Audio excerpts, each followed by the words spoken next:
Welcome everybody to the Southwestern News Report. I'm going to be talking about several major events that are happening towards the end of the semester at SWOSU. Starting off, we have Sydney Balser, who got a chance to speak with Provost James South about the different graduation ceremonies. Sydney, what did he have to say? Thanks, Lupe. Yes, I spoke with Provost James South to get insight on the 5 different ceremonies that SWOSU will be holding due to COVID-19 restrictions this year.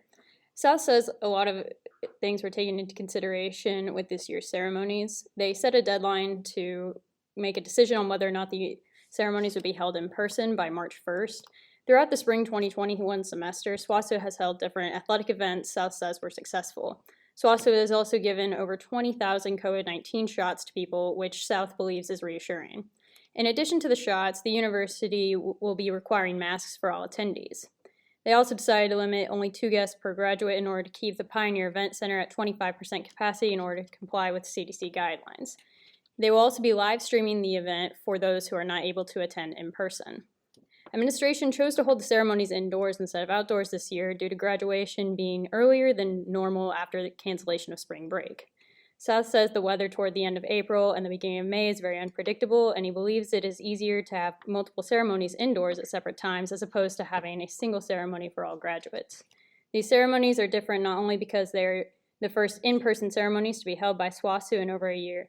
They will also be the last South and SWOSU President Randy Butler attend before retiring from their positions at the university. South will be the MC of the ceremony, and he says this is the happiest time of the year for administration because it's a happy time for students, and it's everything they work to accomplish as administrators at SWOSU. The ceremonies will be held April 30th through May 2nd for 2020 and 2021 graduates. Thanks, Sydney. Now we have Emily Kemp, who had a chance to speak with SJA members about a fireworks display that is happening at SWOSU. Emily, what do you have for us? Thanks, Lupe. During homecoming, SWOSU usually holds a fireworks event, but because of COVID-19, they were forced to cancel. Instead, the Student Government Association decided to have the fireworks this semester on Sunday, April 25th. I spoke to Trey Gooch, and he told me a little bit about the SWOSU fireworks display this year. We're going to be having it on April 22nd. That's the Sunday before finals week. We usually do the President's Breakfast the Sunday before finals, and usually it's in the CAF and we'll do pancakes. But this year with COVID going on, we're not able to do that. And instead of having it in the CAF, we decided it would be fun to serve breakfast burritos out of the Pioneer Center. That starts at 8. And then we'd have a fireworks show that happens at 9 o'clock, roughly at the latest. They'll go off at 9 o'clock. So that's what'll be happening. Students will get their breakfast burritos out of the Pioneer Center. They'll get them from there and then go over and sit in the West Side football bleachers and watch the show as it's going off by the Wellness Center. And show shouldn't last that long. It'll last about 7 minutes tops. Students are welcome to attend the SWOSU President's Breakfast that will be served at 7:45 p.m. at Milam Stadium. They can then enjoy the fireworks at 8:45 p.m., also held at Milam Stadium. Thank you, Emily. Next up, we have Alex Shook, who spoke with Dr. Sherry Benson about a new meditation program. Alex, what do you got for us? Thank you, Lupe. First, some background. On Thursday, April 8th, SWOSU's Associate Vice President of Public Relations and Marketing, Brian Adler, sent out his regularly scheduled weekly email. In it, he introduced SWOSU students to Therapy Assistance Online, as well as their catalog of free meditation videos. TAO is a corporation committed to reducing mental health disparities in students and non-students alike by bringing affordable, effective, and accessible treatment to people who have limited access to such services. Dr. Sherry Benton, the director of counseling at several prominent universities, says that waiting lines for students to see counselors has always been a problem, no matter how many counselors were on the payroll.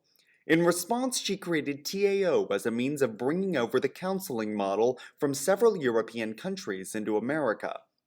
Benton says that throughout the development process, the relationship that students have with their counselors was always the cornerstone of the treatment program. She also says that when she used to work for her university's counseling service, she was concerned that the system by which students visited their counselors doesn't work the way it's supposed to. She concludes our interview saying that it's touchy making a service like this because students don't want just another class, but that what they've done with TAO and the effectiveness of it was beyond the team's most optimistic hopes. To try out the various courses, please visit taoconnect.org/English-exercises. For information on the importance of sleep and well-being, check out the sessions, physical exercise, and healthy sleep habits. Another useful resource is the 5-minute mindfulness exercise entitled Meditation for Restful Sleep. In addition to being on the TAO platform, this exercise is available for free to anyone. Thanks, Alex. And finally, I had a chance to speak with Randy Curry, the Rural Health Development Coordinator at SWOSU, about the current status of the vaccines at SWOSU. And here's what he had to say. Yeah, the pace, we've had a lot more students coming in the last couple of weeks than we did early on. So I feel good about it. Seems like it's the last few weeks it has picked up, the fact that the students doing it. Curry also spoke about how many vaccines have been giving out each week. We were doing early on, we were doing about 1,000 on Fridays. Yeah, it slowed down, but it slowed down everywhere. I also asked him about the availability of the vaccines during the summer and whether students will be able to give out the vaccines on campus during the break. Well, we will be through April. We will still be doing some in May. It just depends what the demand is. A lot of them have rotations and stuff during the summer, so they're not as available as they have been, this semester. But yes, students, pharmacy and nursing, also auxiliary students, if some of them are going to summer school or something, they can come help. And finally, I got a chance to get his opinion on whether or not SWOSU going back to normal was a good idea. I think so. The vaccine's definitely going to be an asset, definitely be a help on it. So I'd encourage everybody to get vaccinated, and that helps us get back to more of a normal. Those are the major events happening. I want to thank Sydney Balser, Emily Kemp, Alex Shook for their reports. My name is Guadalupe Serna, and thanks for listening.